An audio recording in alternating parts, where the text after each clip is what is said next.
Okay, I am Robert. This is Rene. We've moved to Panama. Let's see, back in October, we were restricted from coming in September for COVID reasons. So we've basically been in Boquete for 6 months. And we're kind of a little different as expats because we're kind of professional house sitters. And we not only watch houses and feed pets, but Renee's got a background in real estate in the U.S. where she has staged a lot of houses, and she's also kind of a clean freak.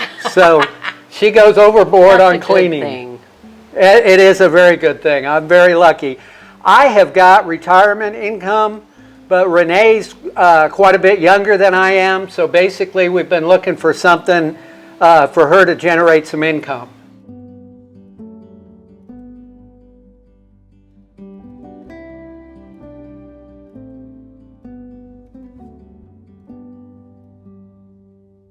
So how we ended up here was we decided to do some house sitting. We went on a couple of sites that were did amazing background checks, and you have all these testimonials, so we felt secure. And this is really our first house sitting gig, and it was in Panama, which we came to Panama even before that to explore. But it's really amazing here. I think that I found heaven on earth. I think that if you're really active and you're wanting to explore different activities, it's not really the place. It's just more of a healing, zen out.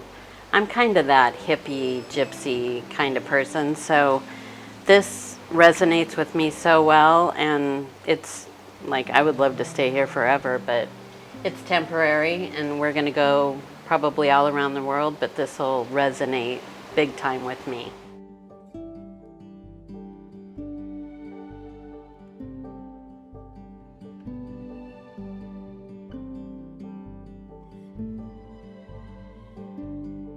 This house is right on Playa Uverito, which is 11 kilometers from Los Santos.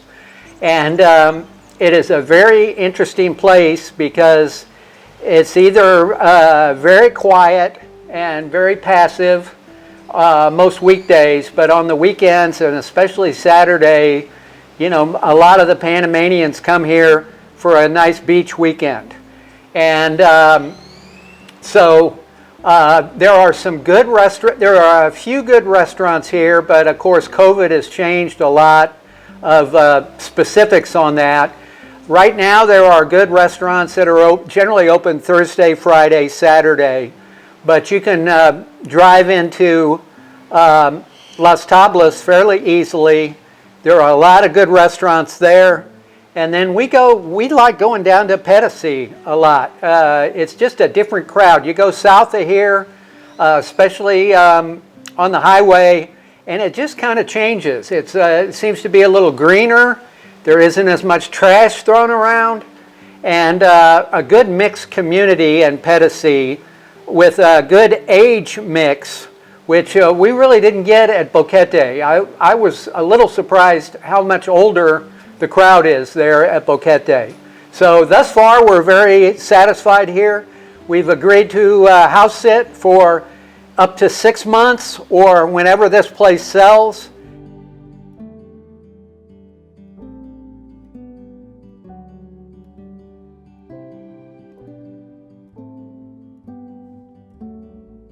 Prices here can vary, and it's crazy how much.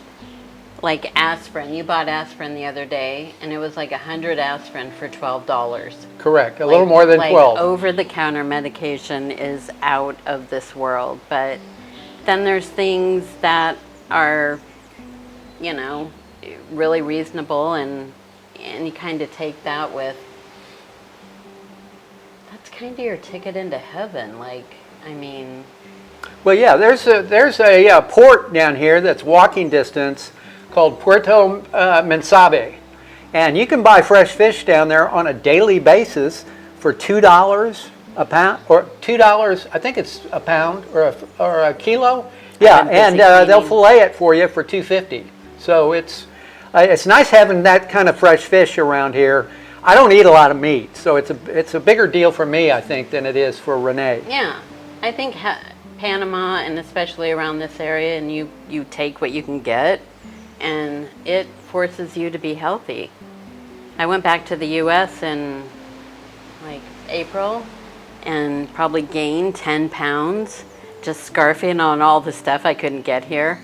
And then I came back and pretty much lost it right away, just sweating it out and eating healthy. I mean, the other big difference on the food here is in the U.S. you can buy a lot of pre-prepared food that's frozen or whatever. I haven't noticed that here. I mean, there's a lot of canned tuna and stuff. There's a lot of fresh vegetables and fruit, but I haven't noticed a lot of prepackaged stuff here.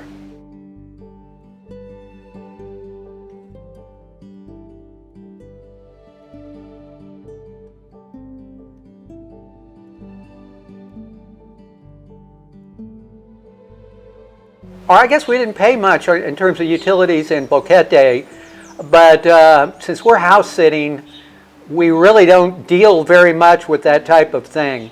We have an arrangement where we pay for electricity, but pretty much everything else is provided by the homeowners.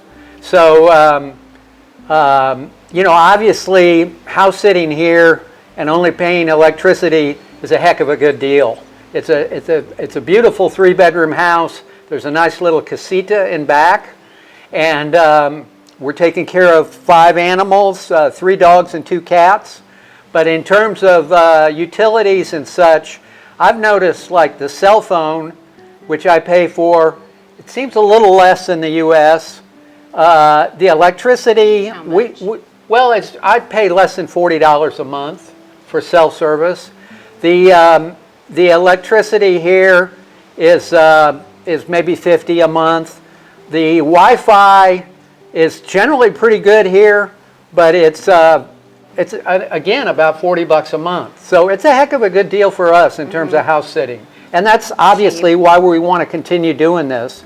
I'd like to get Rene going on some income, but she does a great job in terms of staging places and cleaning places. So I couldn't be happier with her capacities.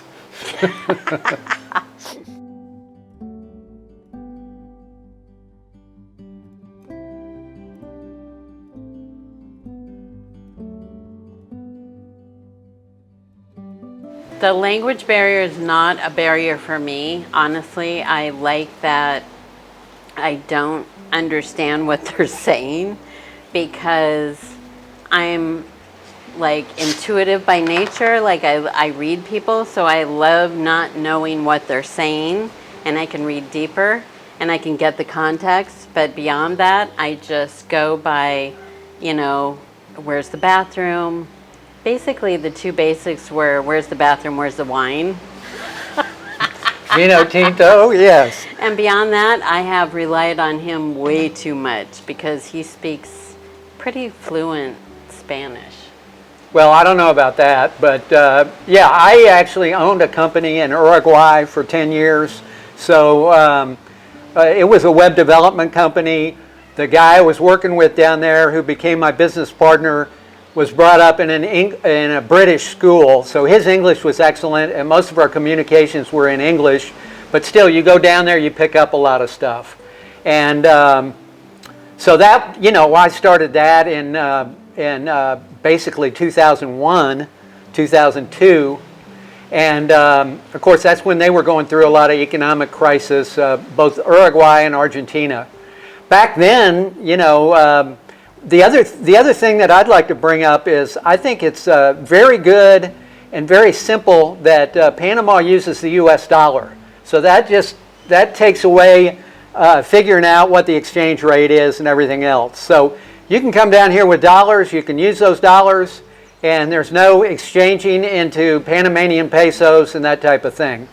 So that's very simple. But Rene is actually an intuitive and a life coach, and also a published author. So when she says she's an intuitive, she really means it. She's really good at it.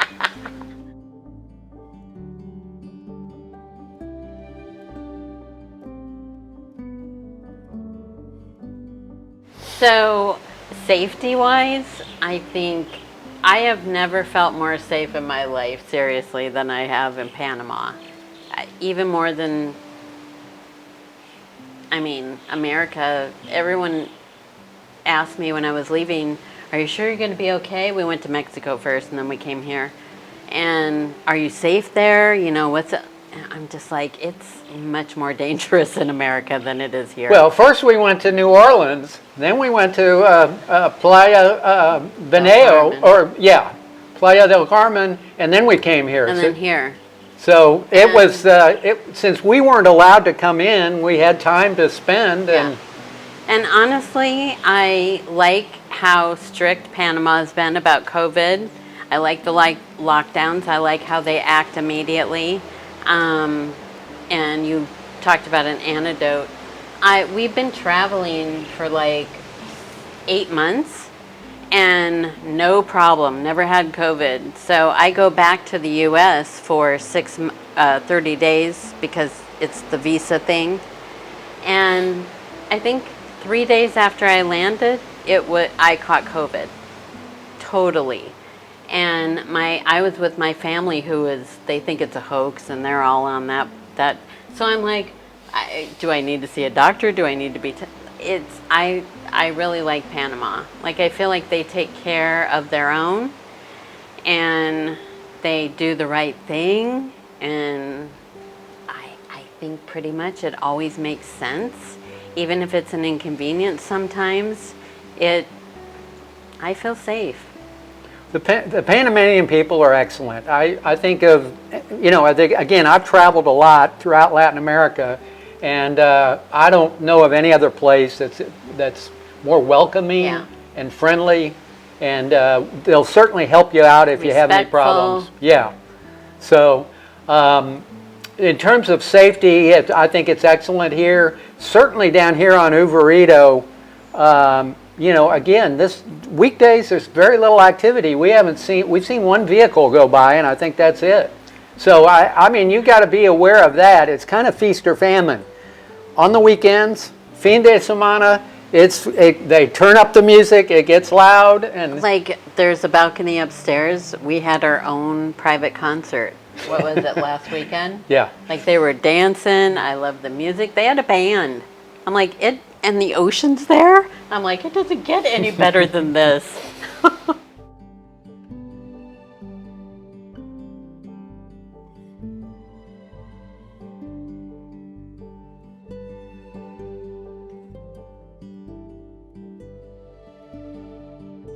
Again, personally, I like this area, I think, a little better than Boquete. Of course, Jackie Lang lives in Boquete, and it seems like reading her stuff and just her weekly call-in session, there's a lot of Americans and Canadians moving to the Boquete area.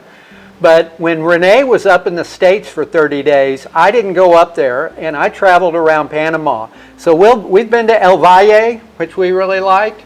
We've been to San Carlos. I've been to Coronado. And so we've been all up and down this Pacific coast. We also went to Bocas del Toro for a few days, and we've spent a lot of time in Panama City. Now, we haven't been east of Panama City, but I don't think there's much down there in terms of the Darien and everything. But again, I think people should consider this area in moving to Panama, and I want to make sure that they're aware that there are nice alternatives, and even some nice alternatives near the beach like this that isn't as, that's very pleasant. It's not as high altitude as Boquete, but it's temperature-wise, in terms of the rain and the rainy season. When we first moved to Boquete, we showed up here in September, and it was definitely the rainy season in the Boquete area. And we got into a situation with the mold and the mildew and our clothes that kind of became a problem up in that area. But again, I think with the 40 inches of rain here versus over 100 up that way, it's much more pleasant here. I don't know if you want to add anything or... Oh yeah. Go for it. I think I had a really hard transition coming here because I had never traveled anywhere out of the U.S. And I thought that I had seen, like, I don't even like to say poverty because I don't feel like people are in poverty here because they're so happy, and poverty kind of says sadness. But they're living off the land literally. Like, I saw people living without windows and doors, and I'm like we were seriously spoiled. And I think moving here teaches you how to stop and smell the roses. Definitely. I mean, it's just kind of one of those healing experiences that you can't explain. You have to walk through. And I've been practicing more on how to be a minimalist and simplifying my life. Like, I went through from, I don't know, 6 suitcases to 1 and a backpack. And yeah, we both came down here with minimal clothes and materialism. Yeah, so you really, you become a part of nature here. It's not that resort experience that Americans are expecting. Like, I just went on a family trip and they were complaining like the entire first day about all these things that were wrong with the resort. And I'm like, go outside, look at where we are. And they were like upset with me, and I think like I think Panama's kind of changed me, because you're just like, don't complain. Panama is like mañana, and that could be any day, and you just have to learn how to live with that. But everyone's happy. Like, I have not seen unhappy people.